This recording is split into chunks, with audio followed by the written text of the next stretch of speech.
Fais ce que tu voudras avoir fait à l'heure de ta mort. Cette phrase, elle n'est pas de moi, elle est de saint Ignace de Loyola. Elle est pourtant devenue mienne, elle est mon cap, elle éclaire ma vie. Fais ce que tu voudras avoir fait à l'heure de ta mort. Cette phrase, elle m'a promu capitaine de ma vie. Bon, alors j'ai commencé comme simple matelot pendant mon service militaire, embarqué pendant 1 an sur un bateau de 100 mètres de long avec 166 mecs à bord. Là, tu es tout de suite dans le bain de la promiscuité. Enfin, dans l'océan Indien de la promiscuité, pour ce qui me concerne. Et quand je suis arrivé, j'étais une espèce de cheval fou, une grande gueule au milieu des 166 mecs. Et, et donc, et bon, alors, c'est simple. C'est pas difficile à se rendre compte, mais pour que vous sentiez bien l'ambiance, c'est comme si aujourd'hui, dans cette pièce, on monte la température à 40 degrés, on garde que les hommes, on diffuse l'odeur de mâle qui va avec. Et là, au milieu, il y a un type qui fait l'andouille, qui veut absolument qu'on le remarque, moi. Insupportable. Bon, on m'a vite calmé parce que dans la marine et sur un navire de guerre, il n'y a pas de place pour les grandes gueules. Donc, j'ai reçu ma première leçon.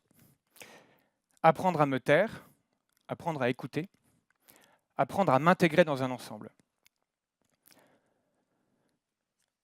L'esprit de corps, au sens propre d'abord. Parce que sur un navire, on ne peut pas se croiser de face dans les couloirs. Et puis l'esprit de corps au sens figuré ensuite. Être 166 individus, mais ne faire qu'un.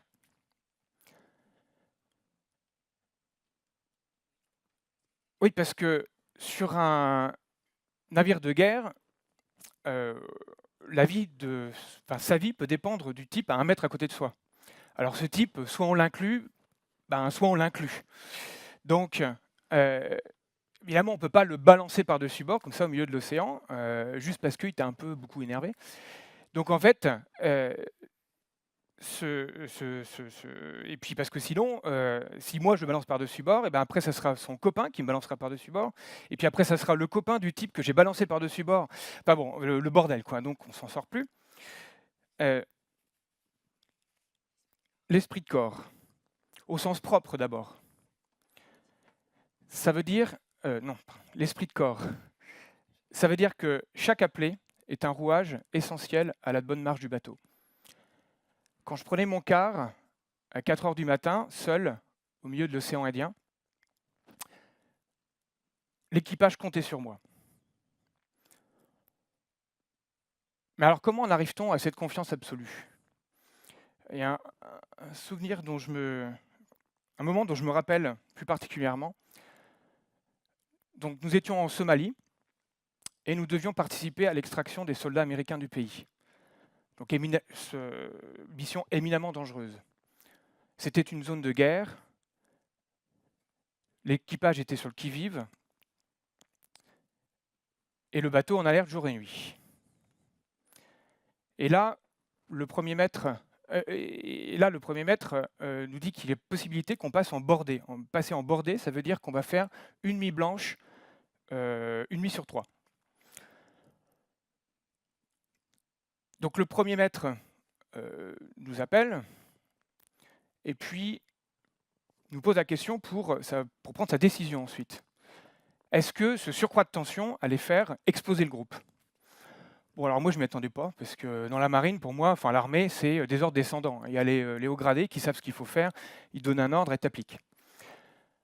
Donc j'ai appris ce jour-là qu'un groupe ne fonctionne que si le chef écoute et inclut. La marine repose sur des règles précises, certes, qu'on ne discute pas. Mais on sait qu'une règle contrainte ne permet pas une adhésion pleine et totale. Une règle contrainte met le groupe en péril. Il est donc primordial d'inclure. L'inclusion consiste à demander à chacun l'approbation de la règle. L'inclusion, c'est le début de la cohésion.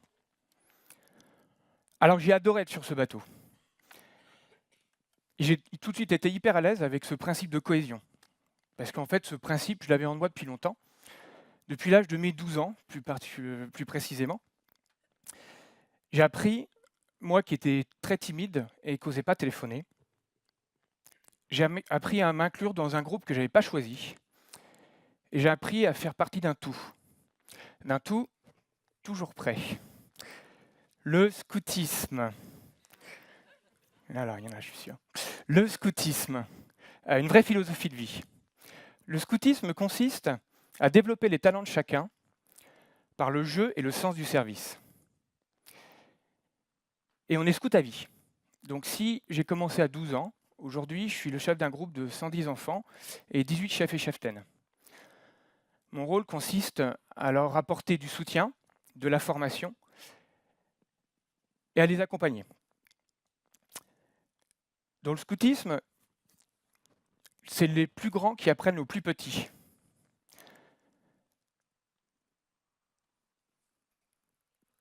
Et pour apprendre et bien transmettre, il vaut mieux être bien ensemble.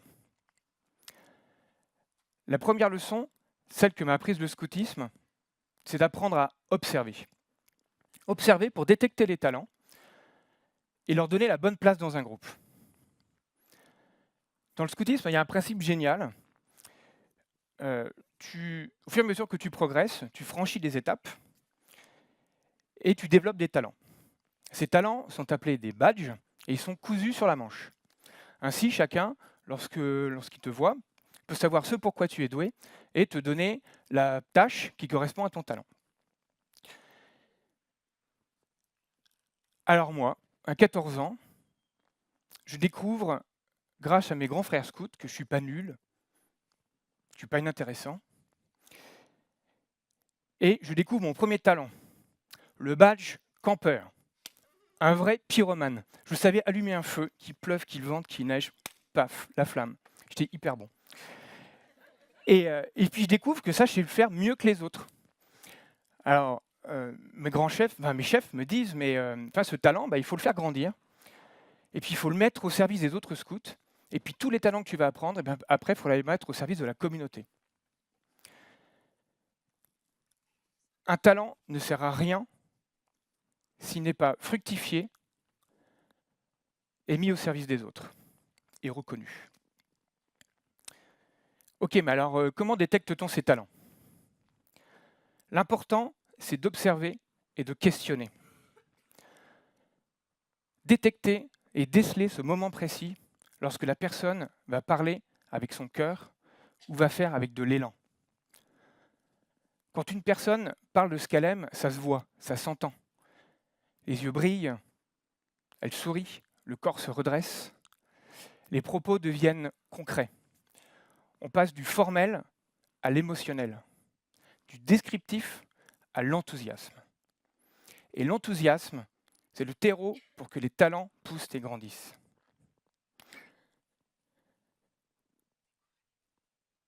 Alors, découvrir des talents, c'est bien. Mais encore faut-il que les talents puissent s'articuler entre eux et se combiner pour la réussite d'un projet.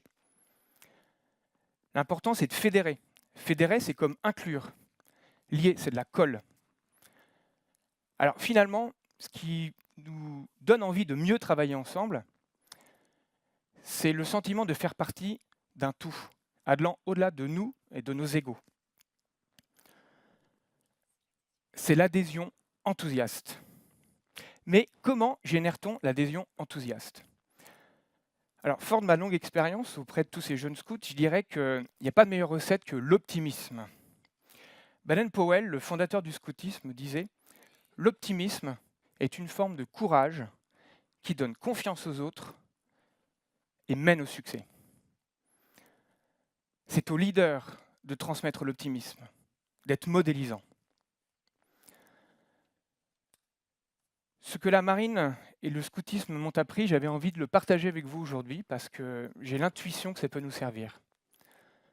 Premièrement, pour que chacun se sente inclus et important aux yeux des autres, il faut de l'écoute et un regard positif. Deuxièmement, la vie d'un groupe repose sur une règle comprise et acceptée par chacun. Chacun a sa place, chacun a son rôle. Troisièmement, nous avons tous un talent. Nous avons tous un talent à mettre au service d'un tout. Et quatrièmement, les talents se lient avec de l'optimisme. Fais ce que tu voudras avoir fait à l'heure de ta mort. C'est mon cap, ma promesse. J'y travaille. Donner de moi-même, partager mes talents, en faire bénéficier les autres. Sans regret, aucun. Merci.